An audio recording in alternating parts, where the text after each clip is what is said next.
Welcome to McPlum, simple solutions served daily. Start by backing up contacts, messages, and photos to your chosen cloud service. Confirm whether your phone has remaining device financing or a trade-in balance to pay. Decide now if you will port your Google Fi phone number to another carrier or simply release it. If you plan to port, do not cancel before starting the transfer process with the new carrier. If using eSIM, note how to remove or transfer it after cancellation. Sign into Fi, Google.com using the Google account tied to your service. Open account, then select Manage Plan and find the Cancel Service option on the page.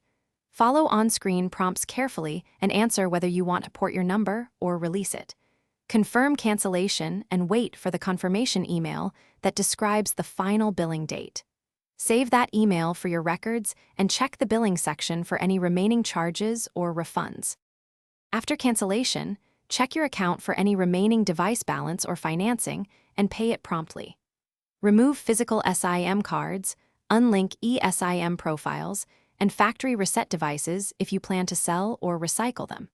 If you ported your number, verify it now works with the new carrier before fully closing Google Fi tasks. Review the final bill for prorated charges and refunds and keep documentation until any refunds process.